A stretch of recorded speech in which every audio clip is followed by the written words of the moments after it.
Alright, now हम बात करेंगे फेजेस ऑफ एम्ब्रियोनिक डेवलपमेंट कि जो भ्रूणीय विकास हो रहा है उसमें किस प्रकार से अलग अलग फेजेस वहां पर उपस्थित हो। ठीक है, हम बोलते हैं अलग अलग स्टेप्स में डिवीजन जो होता है वो होता है, उसके बाद परिवर्धन की क्रिया वहां पर होती। ठीक, तो फेजेस होंगी अलग अलग विधि या हम बोल सकते हैं अलग अलग प्रोसेस जिसके थ्रू एक अलग अलग प्रक्रियाएं हैं जिसके थ्रू एक जो भ्रूण होगा वो गुजरता है और उसका परिवर्धन होता है। ठीक है, एम्ब्रियो का डेवलपमेंट वहां पर हो रहा है अलग अलग फेजेस। तो सबसे पहले हम बात करते हैं फेज की, ये एक इंट्रोडक्शन टाइप है कि हम इंट्रोडक्शन ले रहे हैं किस प्रकार से विभिन्न क्रियाएं डेवलपमेंट के टाइम होती है। तो नंबर फर्स्ट हम बात करते हैं गैमेटोजेनेसिस। ठीक, जब हम गैमेटोजेनेसिस या इसको हिंदी में हम बोल सकते हैं युग्मक जनन, ठीक है, इसको हम बोलेंगे गैमीट्स का फॉर्मेशन है। ठीक है, और गैमीट्स मेल में और फीमेल में अलग अलग होते हैं। ठीक है, जैसे मेल गैमीट को हम स्पर्म या शुक्राणु बोलते हैं, फीमेल गैमीट को हम ओवा के नाम से बोलते हैं। तो इस तरह से मेल गैमीट्स अलग हैं, फीमेल युग्मक अलग है। ठीक है, शुक्राणु और अंडाणु। ठीक है, अब जब हम गैमेटोजेनेसिस की बात कर रहे हैं, युग्मक जनन की बात कर रहे हैं, तो ये युग्मक जनन जो है, ये जो गैमीट्स का फॉर्मेशन होगा, युग्मक का जो निर्माण होगा वो किस प्रकार का होगा या ये किस प्रकार के होंगे, हैप्लॉइड प्रकार के। ठीक है, जिसका मतलब हुआ कि इनमें जो क्रोमोसोम्स गुणसूत्र उपस्थित है, गुणसूत्र जो अवेलेबल है वो सिंगल कॉपी होगी, एक ही कॉपी होगी। ठीक है, इसका मतलब हुआ हैप्लॉइड, द्विगुणित नहीं है, सिंगल है। ठीक है, इसलिए हम बोलते हैं एन होते हैं। तो सबसे पहले जब हम गैमेटोजेनेसिस की बात करते हैं, पहले यहाँ पे माइटोसिस की क्रिया होती है और माइटोसिस की क्रिया बाद में परिवर्तित होती है। मतलब यहाँ पर तो सिर्फ मल्टीप्लिकेशन होगा, 2n होंगे, द्विगुणित होंगे। ठीक है, वहां पर मल्टीप्लिकेशन होगा, सिर्फ यहाँ पर डिवीजन हो रहा है और फिर बाद में मियोसिस की क्रिया होगी जिसे हम बोलते हैं अर्धसूत्री विभाजन।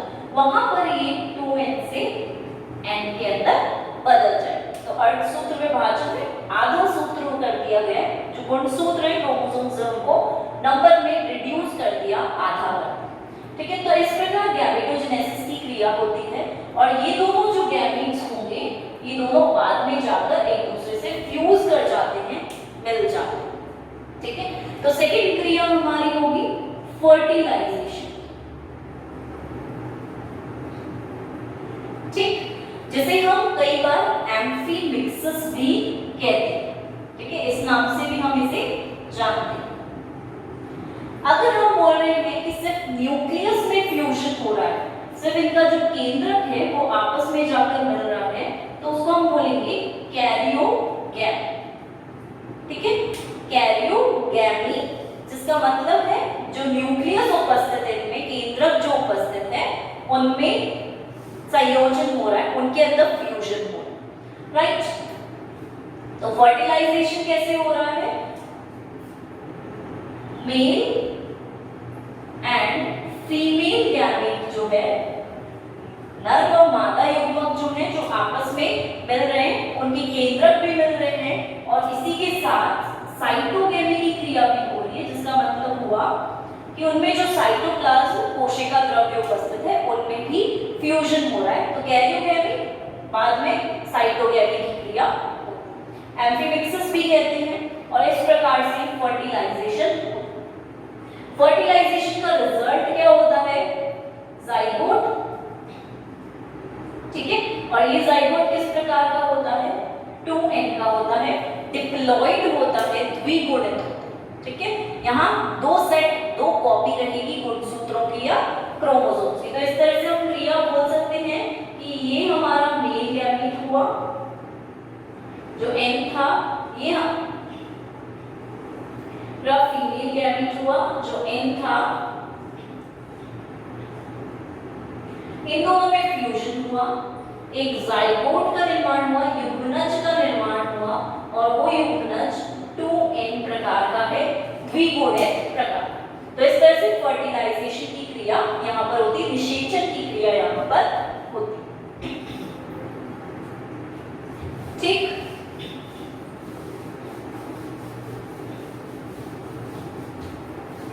फर्टिलाइजेशन के बाद हम बात करते हैं थर्ड प्रोसेस की,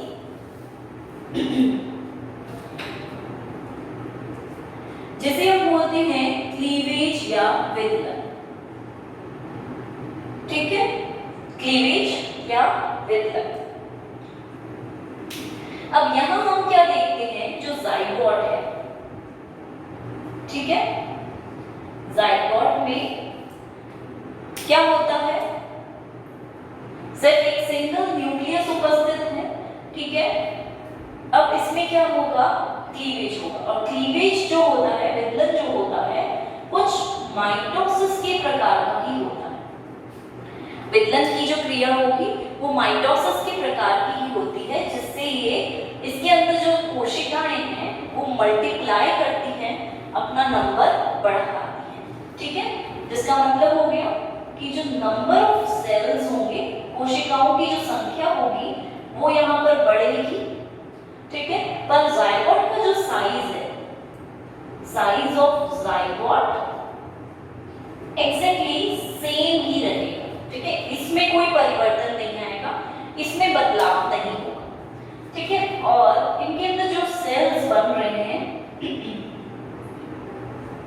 न्यू सेल्स, न्यू कोशिकाएं जो निर्मित हो रही हैं, उनकी साइज धीरे धीरे क्या होती जाएगी, घटती जाएगी, क्योंकि इसकी जो आकार है ये हमें नियमित रखना है, एक निश्चित आकार ही रखना है। इसलिए जो नए सेल्स, नई कोशिकाएं बनती जाएंगी, उनकी साइज जो होगी, उनकी जो आकार होगा वो धीरे धीरे घटती जाएगी, जैसे जैसे डिवीजन हो।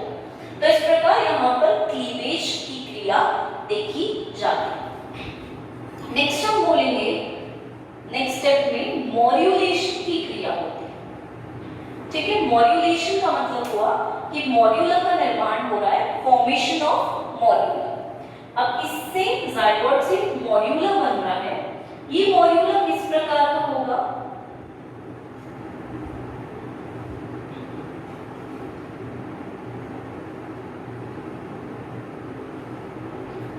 ठीक है, 8 सेल स्टेज हम उसे बोल सकते हैं कि 8 सेल्स यहाँ उपस्थित हैं।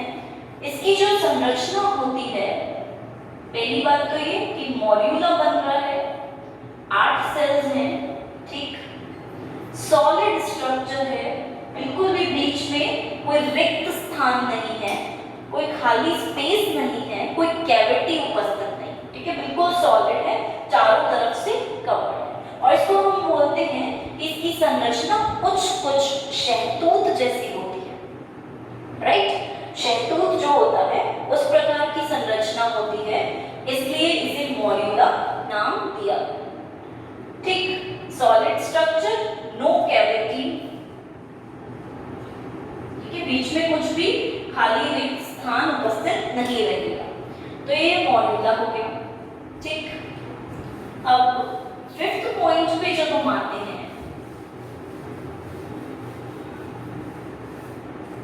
ठीक है, तो हम बोलेंगे यहां पर ब्लास्टुलेशन की क्रिया, ठीक है, ब्लास्टुला या कोरक भवन, जिसका मतलब हुआ कि ये एक ऐसी प्रक्रिया है जिसमें कोरक का निर्माण हो रहा है, ब्लास्टुला का निर्माण हो रहा है, एक ऐसा प्रोसेस जिसके अंदर ब्लास्टुला फॉर्म हो रहा है, उसको हम ब्लास्टुलेशन बोल रहे हैं, और बन क्या रहा है इसमें, ब्लास्टुला। ठीक, ओके, अब हम देखेंगे कि 8 से वो आगे जाकर और बढ़ेगी। ठीक है, क्योंकि जब क्लीवेज हुआ तब क्लीवेज के टाइम पे एक सेल थी यहाँ पे जाइगोट में, फिर 2 सेल में बदला। ठीक है ना, विदलन हुआ, 2 से फिर 4 सेल बने, 4 से फिर 8, फिर 8 से 16, 16 से 32, 64 इस प्रकार से बढ़ रहे नंबर। ठीक है, इस प्रकार से विदलन की क्रिया हो रही है। तो हम ये मान के चलेंगे कि 16 से 32 से 34 मतलब 32 से 64 सेल स्टेज जो होगी, जहां पे इतनी कोशिकाओं का निर्माण होगा, उसको हम ब्लास्टुला कह रहे हैं। ठीक, ये चीज हमें क्लियर है। अब ब्लास्टुला में हम एक और चीज क्या देखेंगे कि इसके अंदर बहुत सारी कोशिकाएं उपस्थित रहेंगी। ठीक, क्योंकि विदलन क्रिया चल रही है तो कोशिकाएं भी बहुत सारी उपस्थित रह सकती हैं। इसकी बाहर की जो लेयर होगी उसको हम बोलेंगे ब्लास्टोडर्म। ठीक है, बाहर की लेयर, जैसे हमने नाम दिया, हमारी स्किन लेयर है तो एपिडर्म बोलते हैं। ठीक है, तो बाहर की लेयर है ब्लास्टोडर्म। इनमें जो कोशिकाएं उपस्थित हैं उनको हम बोलते हैं ब्लास्टोमेयर्स। ठीक है, ये ब्लास्टुला की कोरक खंड है तो ब्लास्टोमेयर्स। अब इनके अंदर ये जो स्ट्रक्चर संरचना है ये हॉलो प्रकार की होती है, खोखली संरचना होती है, इसलिए इनके अंदर बीच में कैविटी भी उपस्थित है। ठीक है, कुछ बीच में कैविटी जैसी संरचना उपस्थित रहती है और उस संरचना को हम क्या बोलते हैं, ब्लास्टोसील। ब्लास्टुला की कैविटी ब्लास्टोसील। ठीक है, इस संरचना में हो सकता है फ्लूइड भी उपस्थित हो, द्रव्य भी उपस्थित। ठीक है, तो ब्लास्टुला फ्लूइड वो कहलाए। तो इस प्रकार से ब्लास्टुलेशन की क्रिया यहाँ पर होती है। और जस्ट इसके बाद जब हम देखते हैं तो आता है दूसरी क्रिया गैस्ट्रुलेशन या गैस्ट्रुला भवन। ठीक है, प्रक्रिया है जिसके अंदर किसका निर्माण हो रहा है, गैस्ट्रुला। गैस्ट्रुला का निर्माण। अब गैस्ट्रुला का निर्माण क्योंकि यहाँ पर हो रहा है तो हम बोलते हैं गैस्ट्रुला में 3 जर्म लेयर्स जो होती हैं उनका निर्माण होता है। ठीक है, 3 जनन मेम्ब्रेन्स का निर्माण यहाँ पर होता है। 3 जर्म लेयर्स यहाँ फॉर्म, जिनको हम बोलते हैं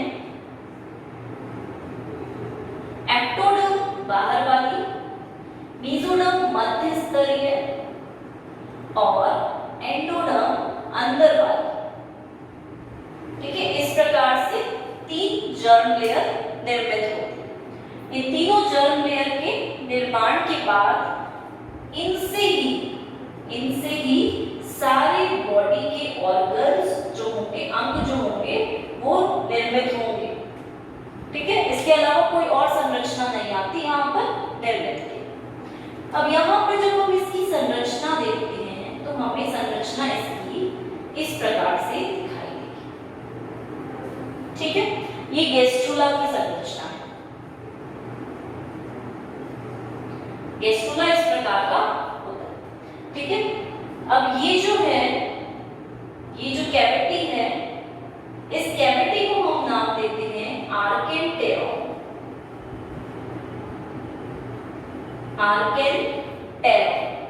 ठीक, और यहाँ पर 3 लेयर्स उपस्थित होंगी। तो बाहर वाली एक्टोडर्म हो जाएगी, बीच वाली मेसोडर्म हो जाएगी और अंदर वाली एंडोडर्म हो जाएगी। तो इस प्रकार से यहाँ पर एक्टो, मेसो और ये वाली एंडो हो गई 3 लेयर्स। ठीक है, गैस्ट्रुला में होता ही है, ये खासियत है, ये कैरेक्टर है गैस्ट्रुला का जिसमें 3 लेयर्स का निर्माण। और आर्केंटेरॉन इसकी क्या है, कैविटी है, खोखली संरचना बीच में जो उपस्थित होगी। ये जो जगह बचती है इसको बोलते हैं ब्लास्टोपोर। ठीक, ये ब्लास्टोपोर कहलाता है, जहां से बंद नहीं हुआ है, खुला हुआ रहता है।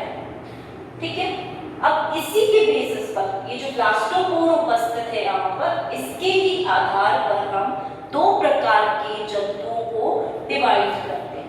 कैसे डिवाइड करते हैं, एक तो होते हैं प्रोटोस्टोम्स, एक होते हैं ड्यूटेरोस्टोम्स।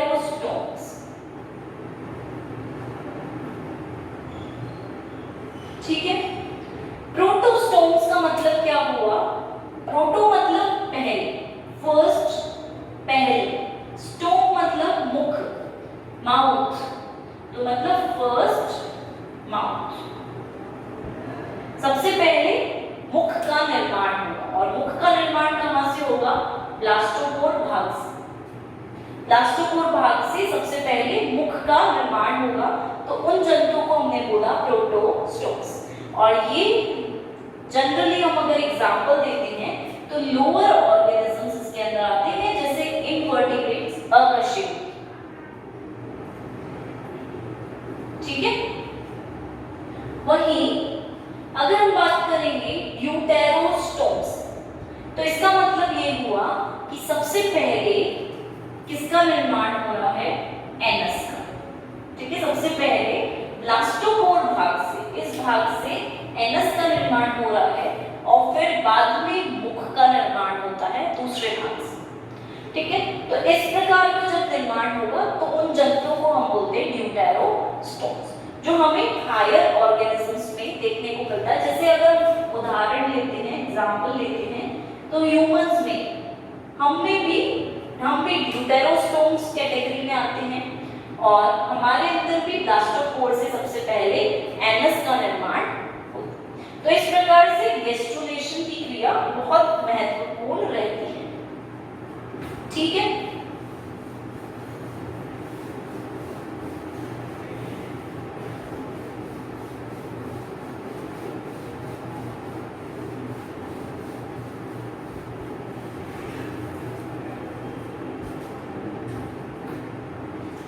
दूसरी हम बात करेंगे यहां पर न्यूरुलेशन की क्रिया। न्यूरुलेशन भी एक क्रिया होती है। ये क्या है? एक प्रकार से न्यूरुला भवन, और इसमें न्यूरुला का निर्माण होता है, न्यूरुला फॉर्म होता है। और न्यूरुला का जब संरचना देखते हैं हम, तो उसकी संरचना कुछ इस प्रकार से होती है।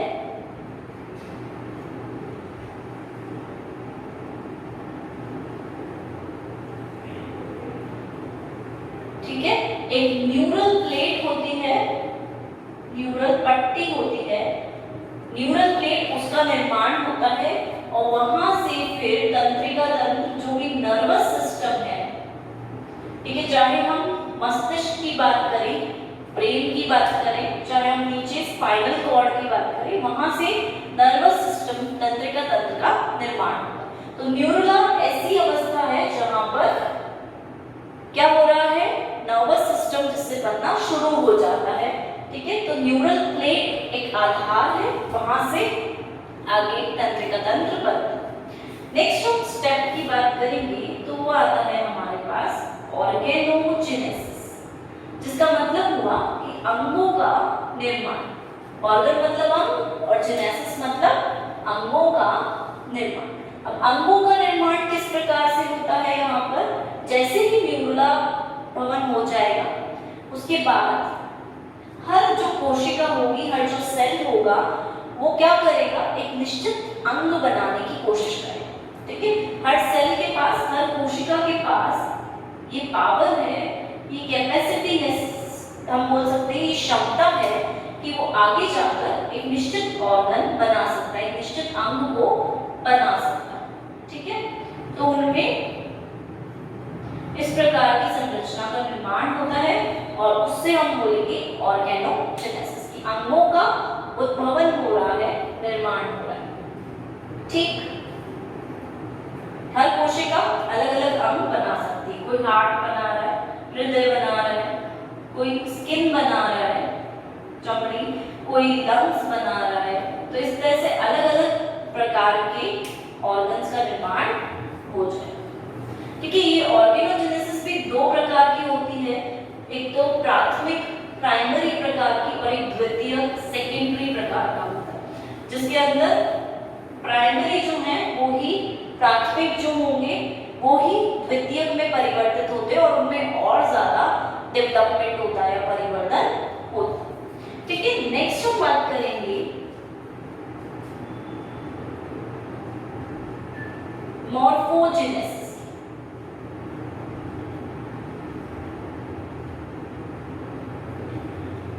मॉर्फोजेनेसिस का मतलब हुआ कि अंगों का तो निर्माण हो गया, अब बाहर से संरचना भी मिल रही है उस जंतु को, ताकि हम इजीली देख कर बता सके कि हाँ ये ह्यूमन है, ठीक है, ये कैट है, ये डॉग है।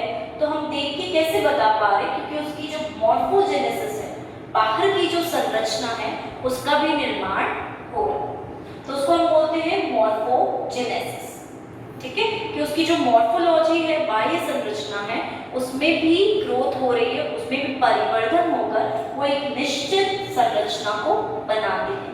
जैसे हम बोल सकते हैं कि एक जंतु की हाइट, लंबाई कितनी हो रही है, कैसी आईज बन रही हैं, नेत्र किस प्रकार के हैं, हैंड्स, हाथ, लेग्स कैसे हैं, ठीक, उनकी स्किन कैसी है, हेयर्स कैसे हैं स्किन पे, ठीक है। तो इन सब आकृतियों का निर्माण होने लगता है, और हम बाहर की संरचना की बात करेंगे तो उसको ही हम बोल रहे हैं मॉर्फोजेनेसिस। नेक्स्ट हम बात करेंगे डिफरेंशिएशन या फिर विभेदन।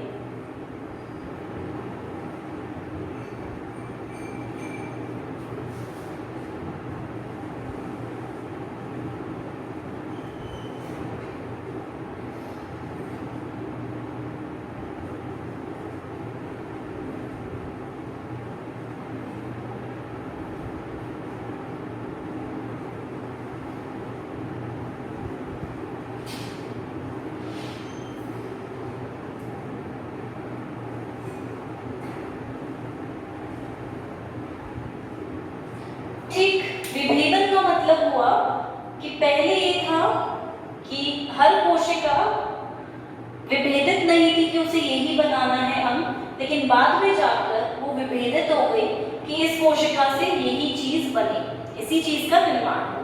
तो इसे हम बोलेंगे विभेदन, कि उसमें एक पर्टिकुलर एक निश्चित अंग बनाने की क्षमता आ चुकी है और अब वो विभेदित होने लगी है, डिफरेंशिएट अलग अलग होने लगी हैं, अलग अलग कोशिका अलग अलग संरचना का निर्माण कर सकते हैं। इसको हम 3 कैटेगरीज में, 3 भागों में बांट सकते हैं। सबसे फर्स्ट, पहले की अगर हम बात करेंगे तो ये होता है मॉर्फोलॉजिकल या संरचना के आधार पर। जब हम संरचना की बात करते हैं तो एग्जाम्पल के थ्रू समझते हैं।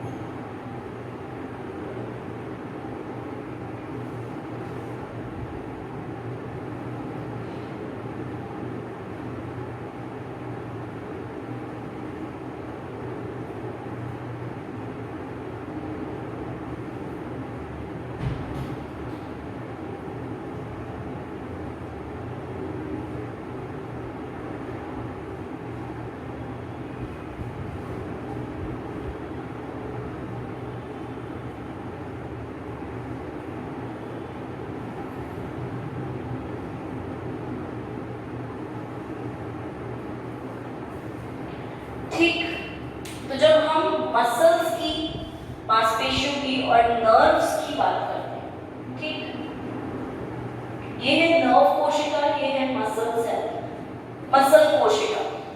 तो हम यहाँ देख रहे हैं दोनों की संरचना में बहुत ज्यादा अंतर है। तो वो अंतर कैसे हुआ है, क्योंकि विभेदन हुआ है, यहाँ डिफरेंशिएशन हुआ है, और उसी आधार पर यह अंतर जो है ये देखा जा सकता है कि मसल में इस प्रकार की बैंड्स देखने को मिलती है, धारियां देखने को मिलती है, स्ट्रेशंस मिलते हैं, वहीं नर्व में हमें तंतु जैसा संरचना बनती है।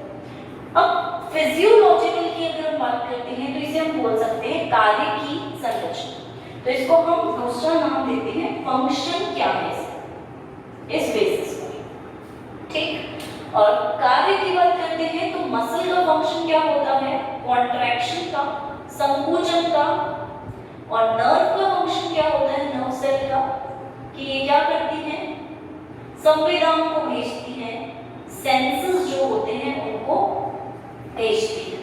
तो इस प्रकार से इनके कार्य जो है, फिजियोलॉजी जो है कार्य की, वो भी अलग अलग है, अलग अलग प्रकार से विभेदन हो गया यहाँ पे भी। वहीं हम बायोकेमिकल की बात करते हैं, ठीक। अब तो मसल के अंदर हम मान के चलते हैं एक्टिन मायोसिन जैसे तंतु उपस्थित रहते हैं। ठीक है, वहीं हम नर्व सेल की कोशिका की बात करते हैं, नर्व, तो इसके अंदर हम देखते हैं एसिटाइल कोलिन नामक संरचनाएं उपस्थित रहती हैं।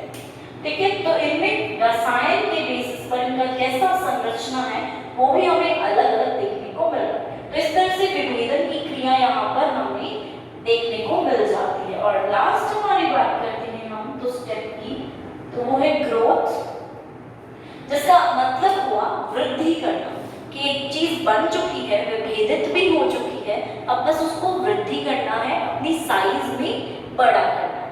तो उसमें सिर्फ वृद्धि होती है और कोई चेंज ज्यादा हमें देखने को नहीं मिलेगा, कोई विभेदन ज्यादा देखने को वहां नहीं मिलता।